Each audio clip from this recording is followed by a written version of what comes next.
this is a converted missile silo. How much can this place withstand? It was engineered to withstand a 10-kiloton nuclear warhead.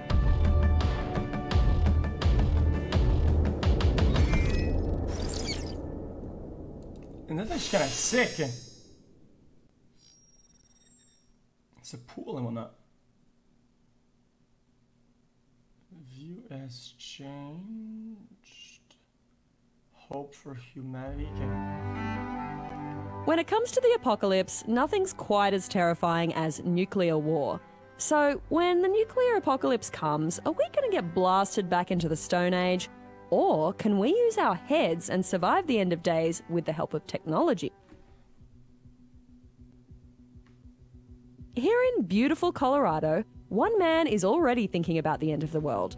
Professor Brian Toon is an atmospheric scientist and an expert on nuclear winter. Brian, level with me. How likely is an all-out nuclear war, and should I be finding a bunker right now?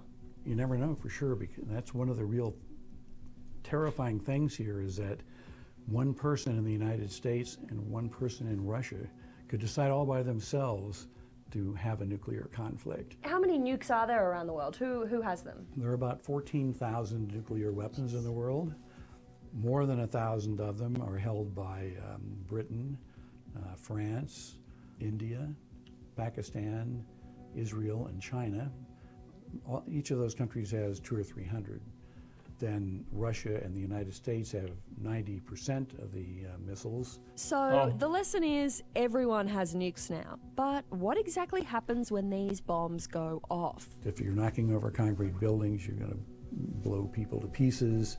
So there's a range of going out from distance in which you die from the blast wave tearing you to pieces, the radiation burning you up, the light wave burning you or catching you on fire. What happens when day one, a week later, a year later, what are we looking at? Well, when a nuclear weapon explodes, it sends out a burst of light. It's like bringing a piece of the sun, which is nuclear explosions happening, down to the earth.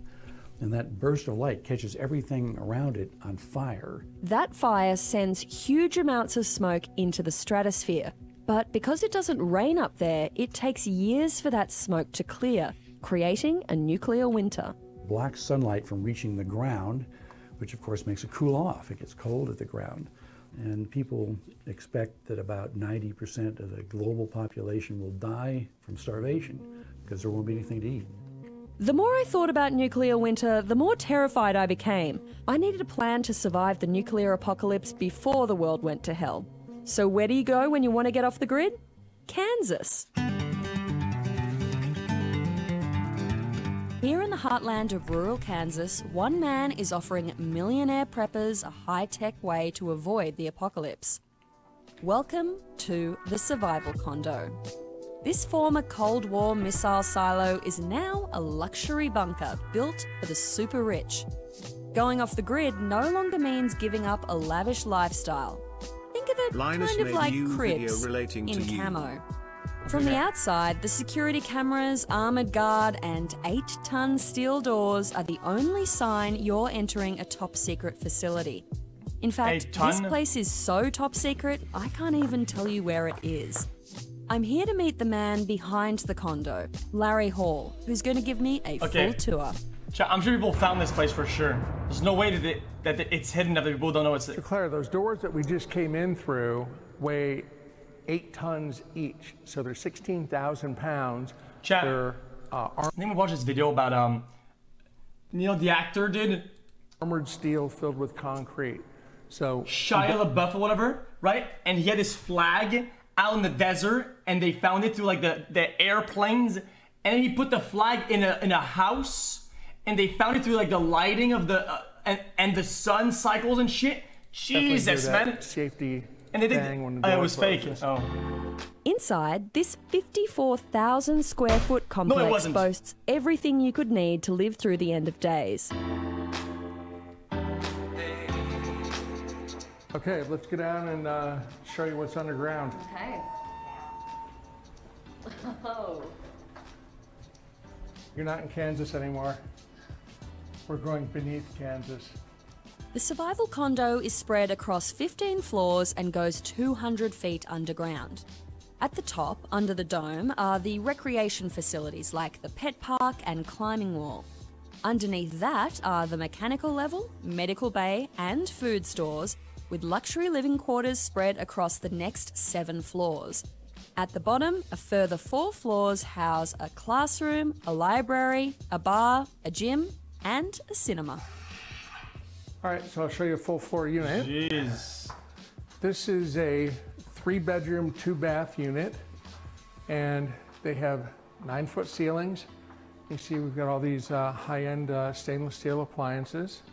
And most importantly, even though I'm 11 stories underground, I've still got a window. When these windows are all on, you're coming out of the units and you see the birds flying and the sunset coming up and the rain and the weather changing. That's the input your brain is used to.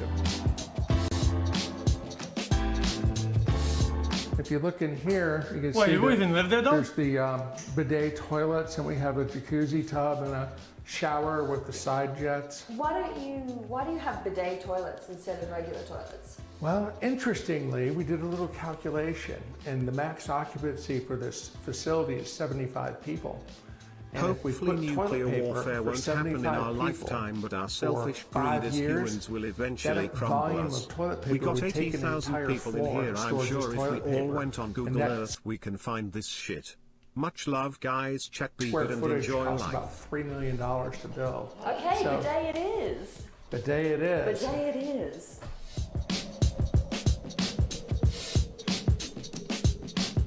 Pretty comfy. These are good mattresses.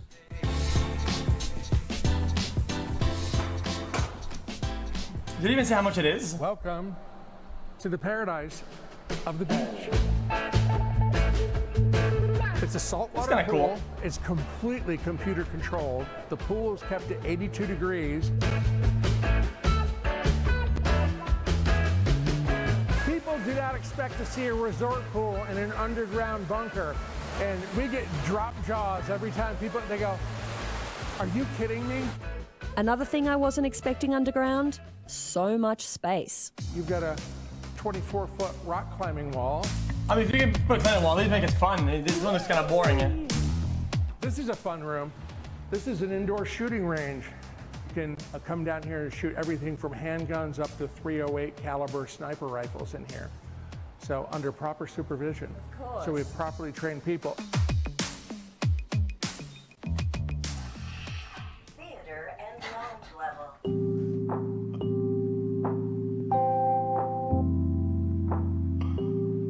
So we have this media database with about 3,000 movies on it. Anything in particular you're interested in? Do you have Armageddon? Oh, we got everything. We got that. All right, let's roll that. All right.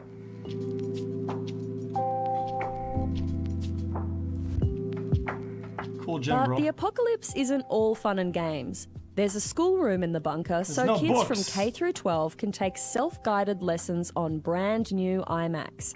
And because this is the 21st century, there's no worries if the internet goes out. This whole facility has an internet, and when you buy a unit here, one of the things that you fill out on your form are things that are of interest to you. And what we do is we put that into a device that is like a Google search engine. It goes out and it crawls over the internet and it downloads websites that have those keywords on them. They're also Skype enabled, so when we bring our second silo online, they're going to be connected with a microwave link.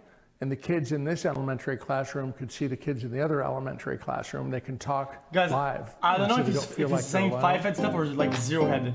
Down on the store level, there's an aquaculture setup that can be used for raising fish and hydroponics for growing organic vegetables. You can have salad daily with this kind of setup. Oh yeah, Great. It's healthy. yeah. So we'll have tomatoes, onions, different kinds of lettuces, some kale, blueberries, strawberries, blackberries. That's a pretty cool video though, I enjoyed it. But even without that, there's still loads, and I mean loads, of stockpiled food. This really satisfies my prepper mode inside of me. I feel very safe surrounded by tins of food. The silo is also kitted out with high-tech equipment to keep everyone in here alive for years.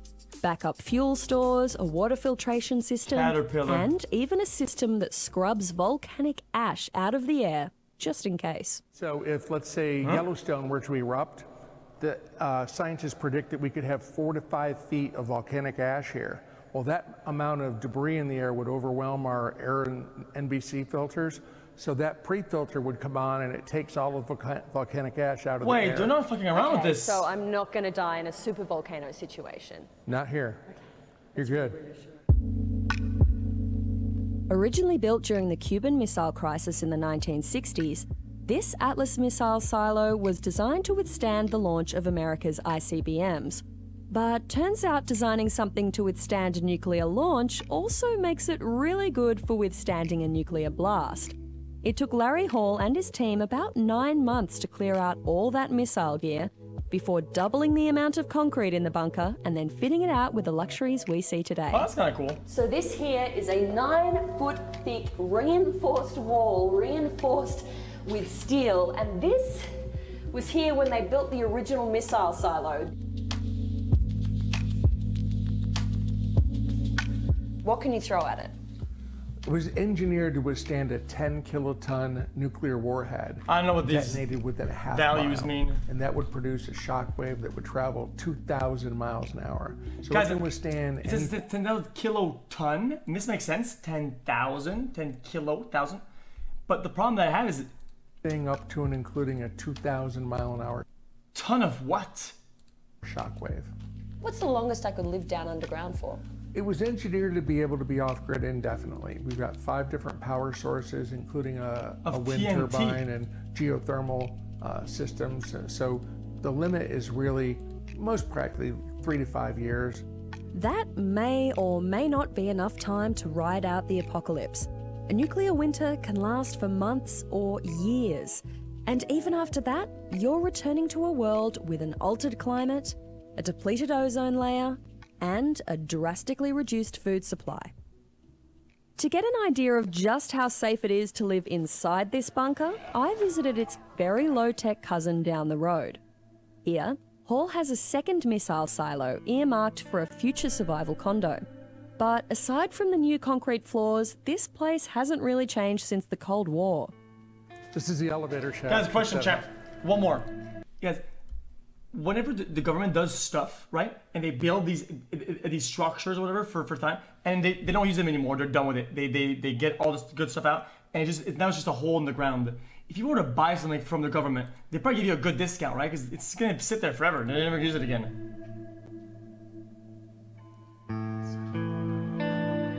No, I mean no. So this is upstairs in the launch control complex in the Atlas missile silo. And as you can see, this place is pretty much unchanged from the Cold War. It's got, you can see the lights on springs so that if a missile goes off, the whole thing isn't going to shake off the ceiling.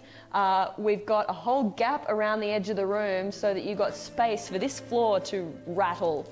And right in the middle of the room, you can see this is the bathrooms where back in the day, you had the shift workers who could go into the bathroom here, and then they lived in these quarters behind me. So you had 3 shifts of people sleeping, resting, and then manning the controls downstairs. It is so eerie to be in here. It's such a bizarre space. What kind of people have bought here? All of our people are self-made millionaires. They're very successful.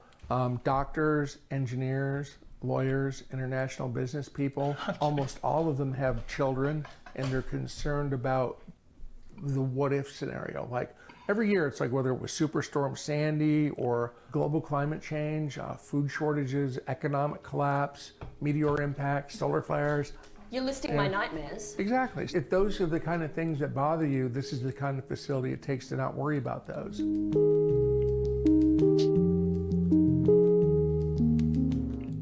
How much is it going to cost me?